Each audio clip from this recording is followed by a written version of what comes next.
Mr. Patterson, and, I hope, the next Congressman Governor Mike Dysell, distinguished county officials, ladies and gentlemen. I want to express my appreciation to all of you for being kind enough to come out and welcome us today. I come here as the Democratic candidate for the presidency of the United States. I come here in 1960, just 40 years after a young man, Franklin D. Roosevelt, Jr., came in 1920 to this state, to this city, to visit Governor Cox, who had been nominated for the office of President of the United States. After Franklin Roosevelt and Governor Cox met in 1920, they journeyed to Washington and there called on President Woodrow Wilson, who was then old and sick and finishing as President of the United States. When President Wilson described to them his view of a world at peace, a world in which the United States assumed the burdens of world peace, Governor Cox broke in and said, "President Wilson, we are with you 100%, and they ran on the Wilson program and were defeated. But they ran on that program because they felt it incumbent upon them to bear the burden of responsibility and to serve the Democratic Party for the people of this country. What good is a political party," Woodrow Wilson once said, "unless it is fulfilling a great purpose for the nation?" And I want to make it clear, the basis upon which we run this here. Our argument with Mr. Nixon and the Republicans is very clear, and very important, and very sharp and very distinct, and it involves the lives and the fortunes of everyone in this square. Mr. Nixon holds the view of the world which believes that the power of the United States is at its highest, that our power is steadily rising, that our influence is growing, and he points to our position at the United Nations, our position around the world, our military power, our economic growth, the strength of our educational system, our vitality as a nation, to justify his argument that what we need is 4 more years of what we have had. I want to make it clear that I disagree with that view completely. I do not hold with the view that everything we are now doing is being done in good measure. I do not hold with the view that the relative power and influence of the United States is increasing in relation to that of the communists. I do not hold with the view that we are growing sufficiently here at home to provide full employment for our people. I do not hold with the view that everything that should be done is being done, when 35% of our brightest boys and girls who graduate from high school never see the inside of a college. I do not hold with that view when I read this morning's paper from Cuba. I do not hold with that view when I look at the United Nations and see on the vote to admit Red China that we receive the support of only 2 nations in all of Africa. I do not hold with that view that everything is proper and everything is secure when I see us using only 50% of our steel capacity. I hold the view that if we continue our present policies that the tide of American freedom will go out. I believe that this election is important, and I want to make it very clear that any American who, considering carefully our present position, who, considering carefully the needs of his state and the needs of his country and the position of freedom around the world, any American who can get reassurance from that view should vote for Mr. Nixon. But any American who holds the view that I hold, that what we are now doing is not good enough, that this is a great country but it must be greater. It is a powerful country, but it must be more powerful.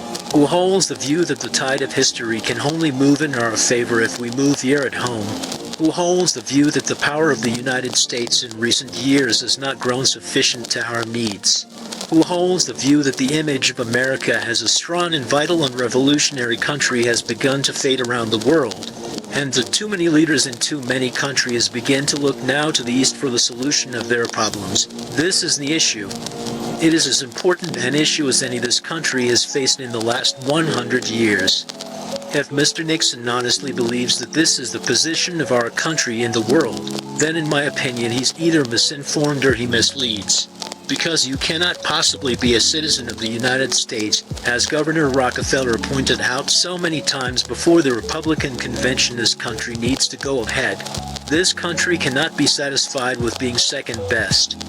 This country cannot settle for being first. If first, but first, when, first, maybe. We want to be first on the far side of the moon and here in this country, and that is the issue.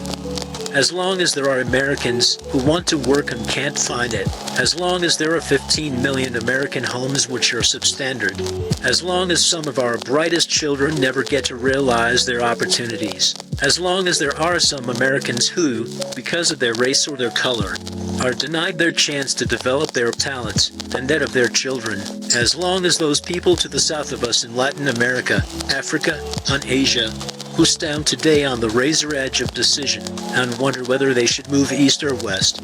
As long as the world stands poised as it now stands, I believe there is need for action here in the United States, and I ask your help in that effort. Abraham Lincoln put the issue 100 years ago when he said the question was whether this nation could exist half slave and half free. Now the question is whether the world will exist half slave and half free, whether it will move in the direction of freedom, or whether it will move in the direction of slavery. And in the last 3 years, Cuba, now perhaps this week Laos, countries which have fallen into the sphere of foreign influence, who fall into a position of supporting communist policy, Guinea, to a degree Ghana, perhaps the Congo before we are finished in the fall. All this indicates a sense of vitality and motion in the communist expansion which we have not matched. I hold the greatest possible confidence in this country. I do not believe that there are any problems which once set before us cannot be met. But what I object to is reassurances that everything is sound now and that no greater effort is needed. That is the issue which faces us. And you have an opportunity to choose. On November 8th, you, individually, can make your judgment of what your country is, what it must be, what it should do, what responsibilities you are willing to assume, whether you feel individually, not because somebody says so, but because it is your judgment and you can make this judgment as well as anybody in the world. Do you feel yourself that this country is moving the way it should? If you do, then, of course, there is no doubt of your decision. But if you hold with our view that action is required, the same kind of action that Franklin Roosevelt presented to the American people in the early years of the 1930s, the same kind of action which Woodrow Wilson presented to the American people in the New Freedom way back in 1913 and 1914, if you hold with that view that the United States has stood still long enough and now once again we are about to begin a great march forward, on that basis I ask you to join with us. I ask you to join with us in moving this country forward again. Let me make it very clear that this country will not be in a position of influence around the world. We will not be the great defender of freedom around the globe, unless we are strong here in the United States, unless we are moving here in this country. The reason Franklin Roosevelt was a good neighbor in Latin America was because he was a good neighbor here in the United States, because he set before our society its unfinished business. So I come to Dayton in the state of Ohio, which in the next 3 weeks will make the great judgment for the 1960s, and I come not with any alarm, but with a sense of urgency, and ask you to join us, ask you to contribute to the welfare of this country, not merely as a great country, but also because what we do here, the vitality which we show here, then will really determine whether the world will exist free or slave. 100 years ago Lincoln wrote to a friend, "I know there is a God, and that he hates injustice. I see the storm coming, and his hand is in it. But if he has a place and a part for me, I believe that I am ready."